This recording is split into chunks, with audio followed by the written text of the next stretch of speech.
ঐতিহ্যবাহী বজরা ইসলামগঞ্জ বাজার ব্যবসায়ী কমিটির নির্বাচনকে ঘিরে প্রার্থী ও ভোটারদের মাঝে উৎসবের আমেজ বাড়ছে। প্রার্থীরা ঘুরছে ভোটারদের দাঁড়ে দাঁড়ে, দিচ্ছে বিভিন্ন উন্নয়নমূলক প্রতিশ্রুতি। প্রচারণা ব্যস্ত সময় পার করছেন সভাপতি পদে গ্যাসের দোকান এর স্বত্বাধিকারী বিশিষ্ট ব্যবসায়ী মোহাম্মদ মনোহর আলী।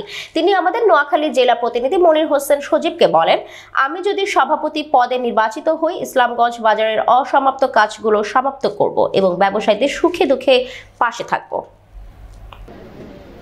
যদি নির্বাচিত হন তাহলে বিশেষ করে বাজারের ব্যবসায়ীদের জন্য কি করবেন এবং আপনার নির্বাচনী ইস্তেহারটা কি আমাদের মিডিয়াতে একটু বলেন তো। আল্লাহ যদি আমাকে কবুল করে, আমি ইনশাআল্লাহ বিগত 50 বছর আমি ব্যবসা করে আসছি। আমাদের এই বাজার জন্ম হইতে এই সর্বপ্রথম আমাদের এই বাজারে নির্বাচন হইতেছে। তো এই আশা নিয়ে দাঁড়াইছি, আল্লাহ যদি আমার আশা পূরণ করে আর মানুষের জন্য কিছু করতে পারি, ইনশাআল্লাহ বাজার বিভিন্ন কিছু দিক দিয়া বাজার অনেক ডাউনে আছে, যাতে করে কাগজগুলো পূরণ করতে পারি। এর জন্য আমার জন্য আপনারা সবাই দোয়া করবেন। আমি দোয়া প্রার্থী 1 নম্বর ব্যালটে একটি ভোট দেওয়ার জন্য আমি সবাই কাছে আহ্বান জানাচ্ছি।